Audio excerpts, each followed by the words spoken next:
সাকিব আল হাসানের বিরুদ্ধে হত্যা মামলা হয়েছে এটি যথার্থ এবং হওয়াটাই উচিত। রাজনীতিবিদ সাকিব আল হাসান, এমপি সাকিব আল হাসান, মাগুরার এমপি, যেখানে ছাত্রদের উপর গুলি করা হয়েছে সাকিব আল হাসানের নির্দেশে, কারণ সেই এলাকার সংসদ সদস্য সাকিব আল হাসান। এই আন্দোলনকে কেন্দ্র করে তার যে ভূমিকা ছিল সেটি ছিল চরমভাবে প্রশ্নবিদ্ধ। আমিনুল ইসলাম ভাই জাতীয় দলের অধিনায়ক, ফুটবল টিমের অধিনায়ক ছিলেন, সাফ জয়ী ফুটবল টিমের অধিনায়ক ছিলেন।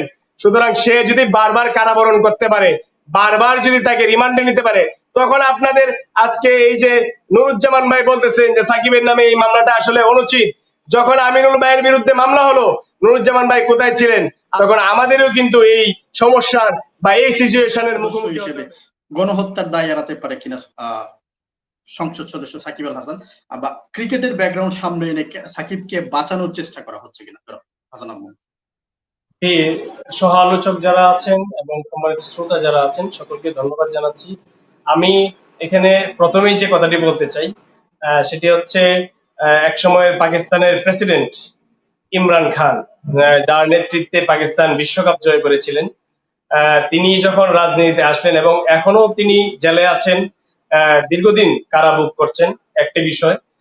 দুই নাম্বার হচ্ছে যে আমাদের বিএনপির আপনার মহানগর উত্তরে খুব সম্ভবত সদস্য সচিব আমাদের আমিনুল ইসলাম ভাই, যিনি 2003 সালে সাফ চ্যাম্পিয়নশিপে বাংলাদেশকে চ্যাম্পিয়ন করেছিলেন, তিনি সেই দলের গোলকিপার ছিলেন এবং 2005 সালে তিনি বাংলাদেশ জাতীয় দলের অধিনায়ক হয়েছিলেন। আমার প্রশ্নটা যদি দর্শক যারা আছেন তারা যদি বুঝতে পারেন যে বিষয়টি এখানে এসেছে যে সাকিব আল হাসান, আমি তো বলবো যে সাকিব আল হাসানের বিরুদ্ধে হত্যা মামলা হয়েছে এটি যথার্থ এবং হওয়াটাই উচিত, বাঞ্ছনীয়। কেননা যে সরকারের অধীনে সাকিব আল হাসান কিন্তু যখন এমপি নির্বাচিত হয়েছে, তাকে আসলে জাতীয় দলে রাখাটাই উচিত হয় নাই। তাকে, সে সরাসরি রাজনীতিতে প্রবেশ করেছে, সুতরাং তাকে এখান থেকে আউট করে দেওয়া উচিত ছিল। কিন্তু সে জাতীয় দলে পরবর্তী সময়ে সে তার প্রভাব কাটিয়ে সে কিন্তু জাতীয় দলে সে থেকে গেছে, যার কারণে এখানে একটি সমস্যা তৈরি হয়েছে। এখানে সাকিব আল হাসানকে, রাজনীতিবিদ সাকিব আল হাসান, এমপি সাকিব আল হাসান, মাগুরার এমপি, যেখানে ছাত্রদের উপর গুলি করা হয়েছে সাকিব আল হাসানের নির্দেশে, কারণ সেই এলাকার সংসদ সদস্য সাকিব আল হাসান। সাকিব আল হাসান যদি নিষেধ করতেন তার এলাকায় যে আমার এলাকায় একজন শিক্ষার্থীর গায়েও গুলি করা যাবে না, কোন শিক্ষার্থীর গায়ে হাত তোলা যাবে না, তাহলে আমরা ধরে নিতাম যে মাগুরায় গুলি হয় নাই বা নড়াইলে গুলি হয় নাই। দেশের প্রতিটি থানায়, জেলায়, উপজেলায় প্রত্যেক জায়গাতেই শিক্ষার্থীদের উপর এই আন্দোলনকে কেন্দ্র করে হামলা হয়েছে। এমনকি আমি যদি আজকে এই জিনিসটি বলি যে মাগুরায় কিন্তু ছাত্রলীগের নেতা কর্মীরা সাকিব আল হাসানের আমি বলবো নির্দেশে, কারণ সে ওই এলাকার এমপি, সুতরাং কারা এখানে নেতৃত্ব দিচ্ছে হামলার, তাদেরকে ফেরানো, শিক্ষার্থীদেরকে সেভ করার দায়িত্ব সংসদ সদস্যের তার।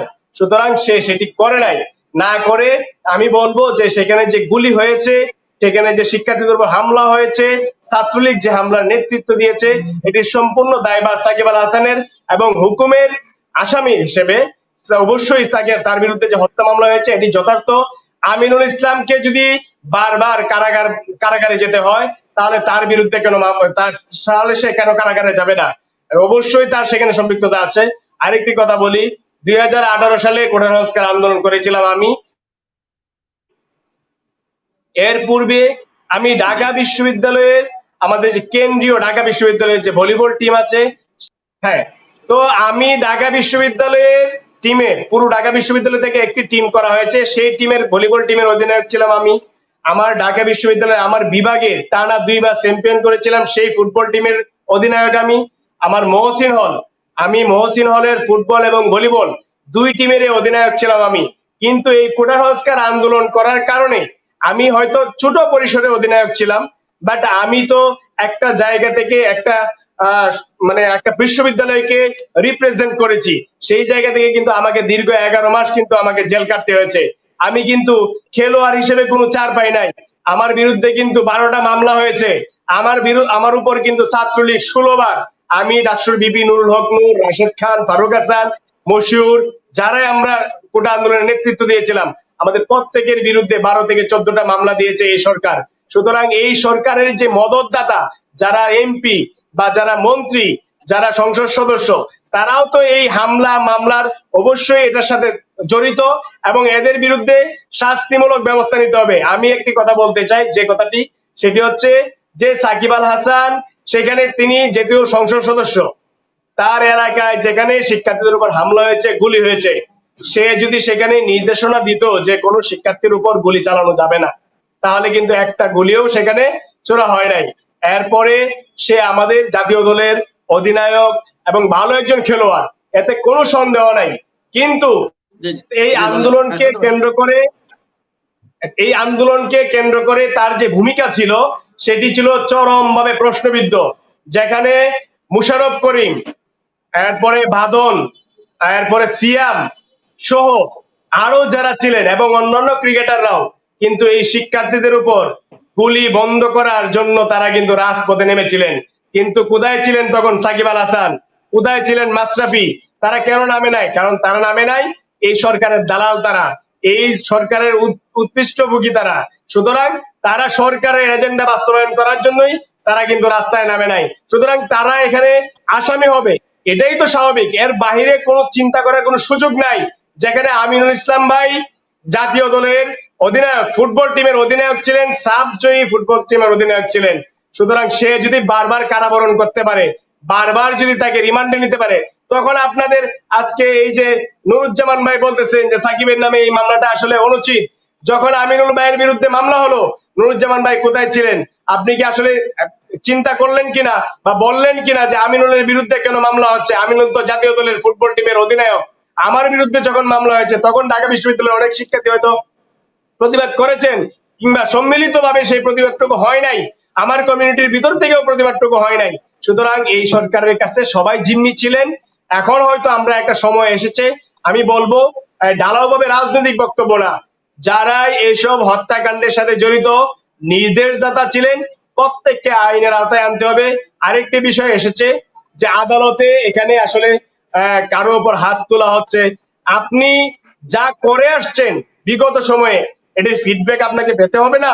এরপরে আমরা বলবো, আমি দেখেছি এটা একটি অ্যালার্মিং বিষয়, এখানে কোনো রাজনীতিবিদ কিন্তু কোন রাজনীতিবিদের উপর যারা গ্রেপ্তার হচ্ছেন সেখানে কিন্তু তারা হামলা চালাচ্ছেন না।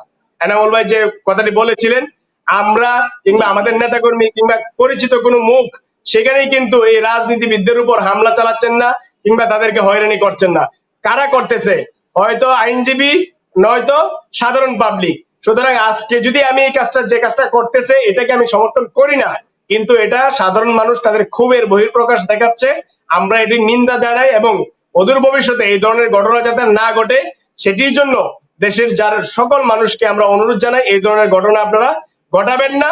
একজন রাজনীতিবিদ হিসেবে আমরা আওয়ামী লীগের এই ফেসিজম থেকে শিক্ষা নিতে পারি যে আওয়ামী লীগের এত শক্তি, এত বলয়, এত সিন্ডিকেট, সবকিছু ভেঙে কিন্তু আজকে আওয়ামী লীগের পতন ঘটেছে। সুতরাং আজকে আমি আপনি যে এইভাবে কাজগুলো করব, অন্যায় করব, আগামী দিন আমাদেরও পতন হতে পারে, তখন আমাদেরও কিন্তু এই সমস্যার বা এই সিচুয়েশনের মুখোমুখি হতে হবে। আমরা এই বিষয়টাকে টোটালি ডিসএগ্রি করছি, যাতে কোনোভাবেই আর কোনো যারা গ্রেপ্তার হচ্ছেন, যারা রাজনীতিবিদ, তাদের উপর কোনোভাবেই আপনারা হামলা চালাবেন না, কোন রকম হয়রানি করবেন না। এটা আসলে দৃষ্টিকটু এবং আইনের লঙ্ঘন, সুস্পষ্ট লঙ্ঘন। একজন রাজনীতিবিদ হিসেবে আমরা এটিকে কখনোই সমর্থন করতে পারি না। জি, ধন্যবাদ।